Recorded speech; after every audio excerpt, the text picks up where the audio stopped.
Bonjour et bienvenue dans cette troisième vidéo de la série d'introduction à Bubble. La dernière fois nous avons vu l'éditeur et cette fois nous allons voir que concevoir votre interface dans Bubble est simple. Il suffit de cliquer sur l'élément que vous voulez et de le dessiner n'importe où sur l'écran. Voici donc notre page d'index, aussi connue sous le nom de page d'accueil. L'assistant d'application nous a donné ce design pour nous donner un coup de pouce. C'est un template déjà préfait et nous allons l'utiliser à notre avantage. Tout ce que nous voyons sur cette page est un élément. Pour ajouter le vôtre, jetons un coup d'œil à l'interface utilisateur du constructeur Bubble.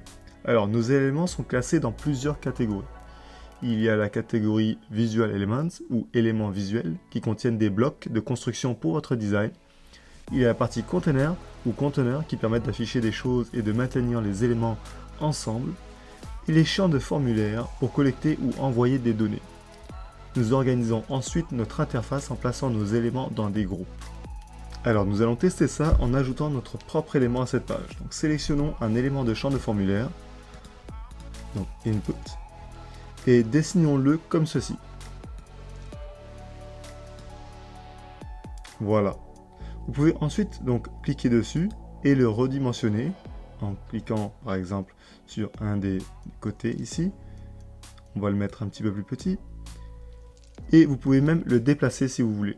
Donc là on va mettre par exemple ceci en dessous. Tout ça c'est un élément. Ceci on va le mettre à droite. Et le champ de formulaire on va le mettre à gauche. Et on va essayer de le faire correspondre au niveau hauteur. On va le faire correspondre au bouton. Voilà. Comme vous avez vu, il y a un rectangle autour. Donc ça veut dire que nous avons ajouté cet élément de champ à un groupe existant de notre page. En ajoutant des éléments à la page, nous avons créé un arbre d'éléments que vous pouvez retrouver ici, Element Tree. Là, il y a exactement tous les éléments que vous avez dans votre page qui sont empilés ensemble et dans les groupes.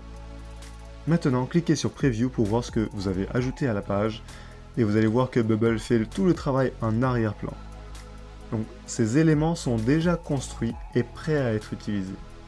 Vous pouvez donc construire le design que vous imaginez en faisant simplement glisser les éléments sur la page.